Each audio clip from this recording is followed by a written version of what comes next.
the beer that wore its punishment on the label, how Lagunitas Brewing turned federal censorship, a police raid, and a Twitter trademark war into the most coherent brand story in American craft beer. By the Innovation Attorney, there's a beer sitting in your local bottle shop right now with a black bar across its label. Not a design choice, not minimalism, a scar from a real federal censorship decision, one that a California brewery decided to wear in public, permanently, on every bottle sold. That decision launched one of the most studied brand narratives in the history of American craft brewing, and it began, as most genuinely interesting things do, with someone being told no. The story of the Lagunitas Censored Ale is a story about what happens at the intersection of regulatory constraint, countercultural identity, and commercial audacity. It is also a story that most brand writing gets fundamentally wrong when it invokes the word authenticity. Authenticity is not a font choice. It is not a carefully designed tone of voice.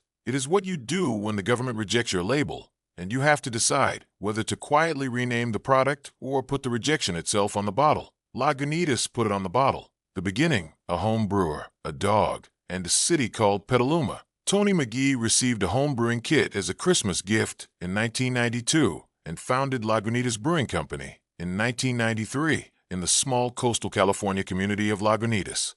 By 1994, the operation had already outgrown its original space and relocated to Petaluma, a working-class Sonoma County city that would serve as the company's home through its entire independent existence. The logo was a dog, not Magee's dog, not a dog with any particular significance, but Petey from the Little Rascals, scrappy, beloved, slightly chaotic, impossible to take entirely seriously. It was, in retrospect, the right logo. What followed was one of the fastest growth arcs in the history of American craft brewing. Production grew from approximately 27,000 barrels in 2004 to over 106,000 barrels in 2010. By 2013, Lagunitas ranked 5th among all craft breweries in the United States by sales volume, with IPA sales surging 71.3% in a single year to exceed $28 million. The flagship IPA, brewed with aggressive hopping schedules that became a regional standard,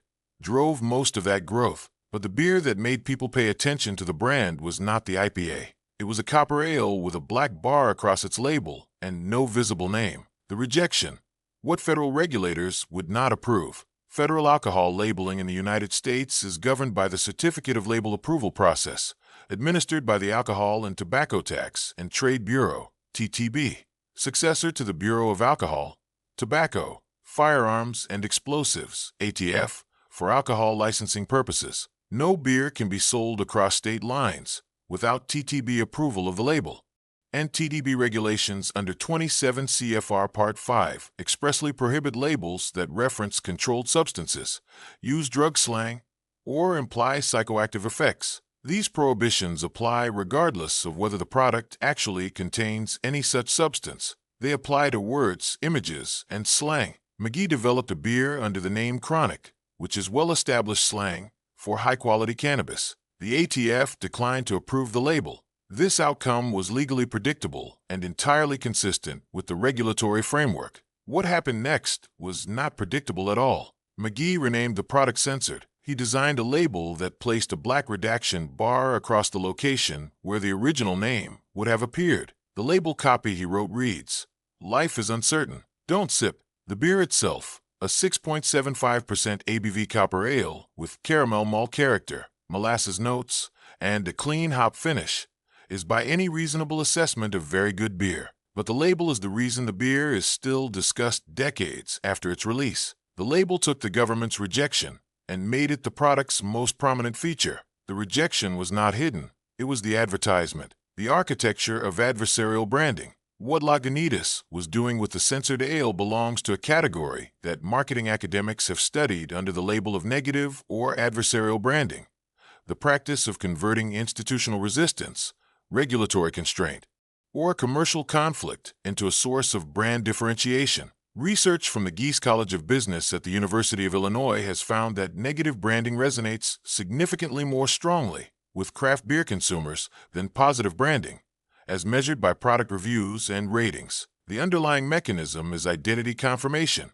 When a brand you identify with runs into the kind of trouble that your own values would predict, your identification with the brand deepens rather than weakens. Most brands instinctively avoid this dynamic because conflict feels risky. Conflict draws attention to the possibility of failure, wrongdoing, or institutional disapproval. The overwhelming majority of brand managers, when told that the government has rejected their product name, begin thinking about how to resolve the situation as quietly as possible. Magee thought about how to tell the story as loudly as possible. The difference between those two responses is the entire gap between a brand that is forgotten in 2 years and a brand that gets acquired for $1 billion. The censored ale was not a one-time stroke of inspiration. It was the first articulation of a strategy that Lagunitas would apply repeatedly and with remarkable consistency across every subsequent confrontation with authority. The St. Patrick's Day massacre, when the state raided the taproom. In early 2005, the California Department of Alcoholic Beverage Control launched an 8-week undercover investigation into Lagunitas' weekly Thursday open house events. The event started at 4:20 p.m., a time chosen with deliberate cannabis cultural significance. Undercover agents posed as ordinary attendees over multiple weeks, searching for violations including service to minors and drug sales. They found no alcohol violations. They did observe cannabis use on the premises. On St. Patrick's Day 2005, the ABC conducted its raid. 3 individuals were cited, 2 for cannabis possession, 1 for possession with intent to sell. Magee later explained with characteristic deadpan delivery that nobody at the event was willing to sell cannabis to the undercover officers. Everyone, he noted, was willing to give it to them for free. Charges against all 3 individuals were reportedly dropped. The ABC initially proposed a 1-year suspension of Lagunitas' operating license before negotiating down to a 20-day suspension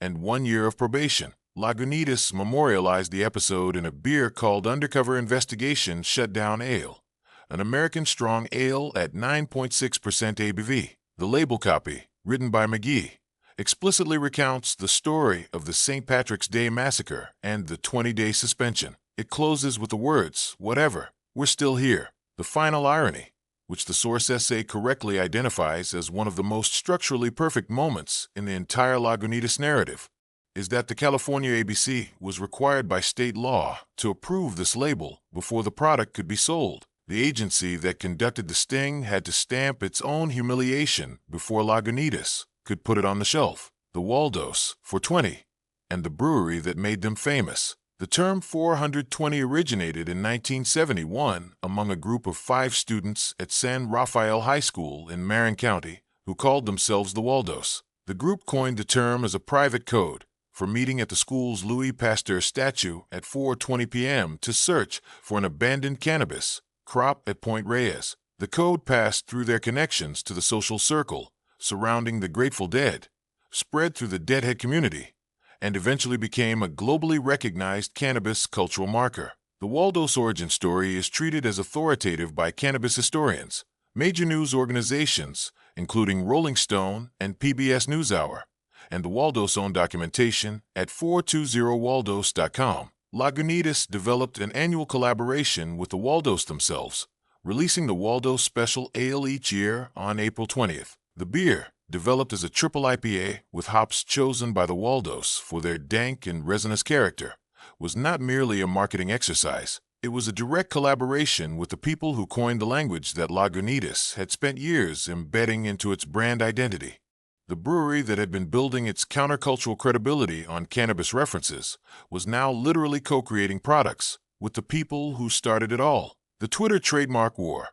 How to lose a legal dispute and win the brand. In July 2013, Freddie Bench, founder of Sweetwater Brewing Company in Atlanta, Georgia, sent Magee a cease and desist letter asserting that Sweetwater's federal trademark registration on 420 Extra Pale Ale covered Lagunitas' use of the term 420 on its labels. Sweetwater had obtained this registration, having first requested it in 2010, even though the company's own 420 branding referenced a planned Atlanta highway segment rather than the Cannabis Association. There were 78 active federal trademark registrations, incorporating 420 at the time. Sweetwater's registration was legally valid and defensible. Magee conducted his entire response on Twitter. He called Bench a dweeb for sending a letter rather than telephoning directly. He published his own cell phone number on the public feed. He asked, "Anyone that a trademark 420 must be bereft." He announced his concession by writing,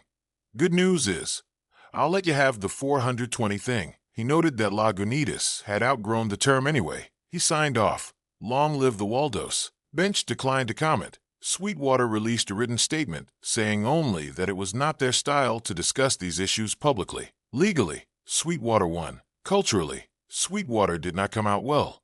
Magee's public performance of concession was calibrated with extraordinary precision.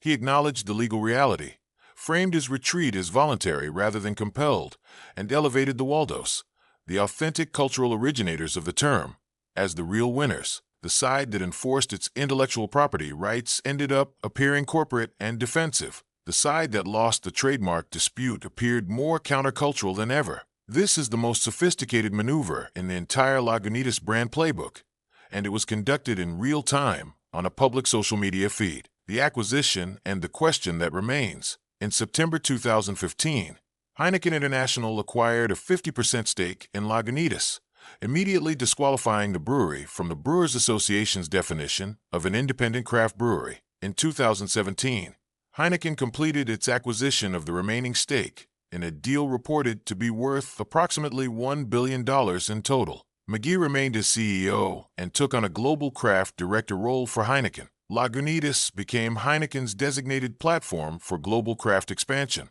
By 2024, reporting from Good Beer Hunting documented leadership turnover and sales slumps at Lagunitas following Magee's departure from day-to-day operations. The brand that had been built on authentic confrontation was searching for its identity in the absence of the person whose confrontations had generated that identity in the first place.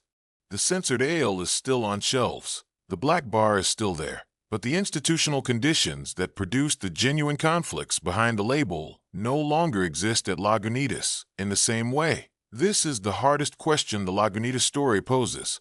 Can a brand built on adversarial authenticity sustain that identity under corporate ownership? The labels remain, the stories remain, but the defiant founder is gone, and so is the institutional independence that made the defiance credible. Whether those labels constitute a living brand or a memorial to one is something the next decade of Lagunitas history will answer. What every brand, attorney, and business leader needs to take away. The Lagunitas story is almost always told as a story about craft beer or cannabis culture or countercultural marketing. Those framings are accurate as far as they go, but they miss the structural lesson. The structural lesson is about what happens when a regulatory or competitive constraint meets a founder with the courage to document it publicly rather than resolve it quietly. Every brand faces moments of institutional resistance. A label gets rejected. A regulator shows up. A competitor sends a cease and desist. The conventional wisdom is to handle these moments with minimum visibility,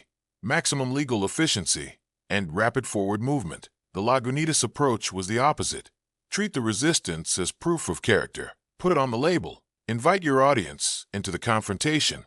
Make the conflict the evidence that you are what you say you are. The result was not just a cult following. It was one of the 5 largest craft breweries in the country before a multinational paid $1 billion to own it. The beer with the redacted name outperformed every name Lagunitas could have used if the government had approved the original. Life is uncertain. Don't sip. That is not advice about a beer. It is the operating philosophy of a company that understood, before almost anyone else in its industry, that the most powerful marketing a brand can do is refuse to be quiet about the things that are supposed to stay censored. Interested in analysis about the intersection of tech, policy, and the law? Check out my Substack channel, https://theinnovationattorney.substack.com.